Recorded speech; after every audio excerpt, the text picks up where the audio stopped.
So here's the deal. A lot of people, it seems like it's happening a couple weeks where people just having, um, shoulder pain, not shoulder pain, but one neck pain, neck straining, necks are really sore, necks are tight.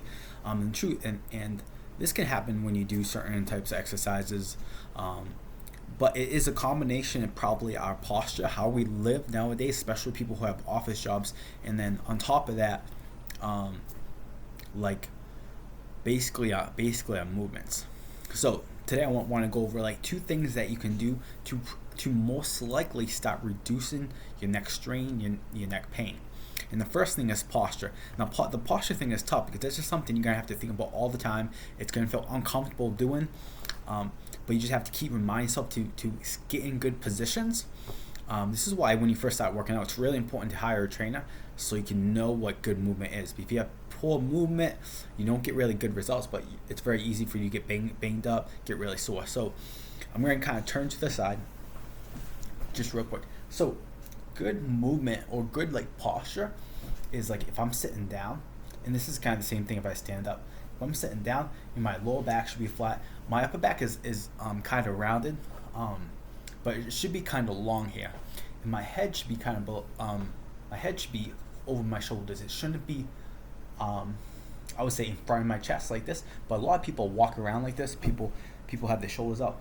People have their shoulders rotated. They're walking around like this all day, and then you're on the computer. You're like this, right? Your head forward.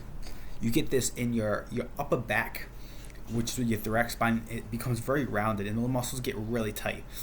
And usually, if your neck's really sore, you start feeling around down here. Your traps are really tight. Your upper back's really tight.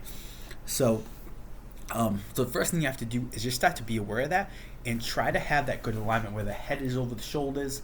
The upper back is long. It's not rounded.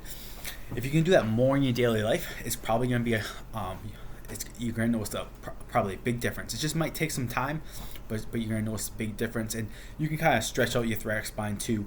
But it's not going to really matter if you do like mobility stuff. You stretch your thoracic spine, you roll your thoracic spine. If then the rest of the day you have really bad movement.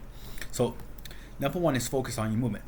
Number two is breathe through your diaphragm. We are designed to mostly breathe through our diaphragm, but too often we breathe through our chest.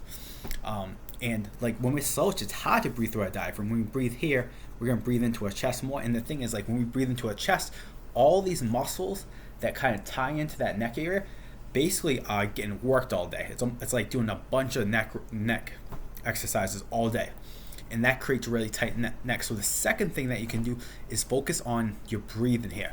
So trying to breathe through your stomach.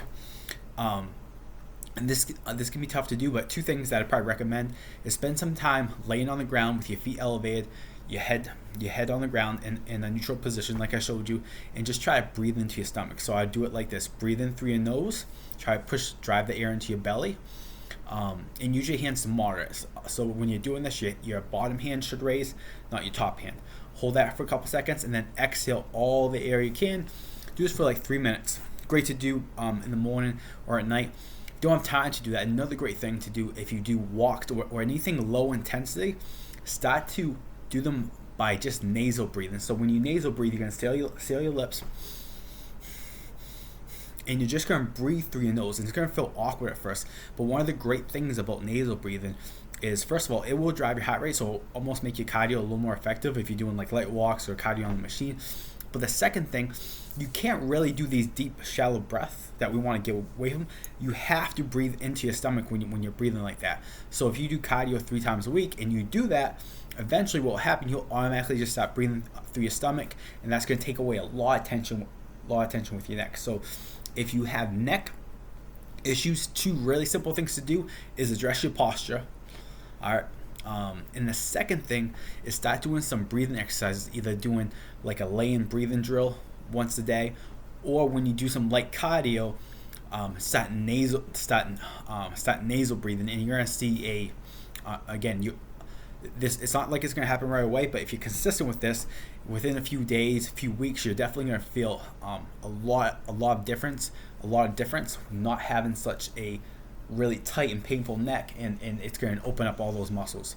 because a lot of the things that people deal with, bad shoulders, bad hips, bad knees, it really has to do a lot with how we live and our quality of movement. So give that a try. Let me know how that goes.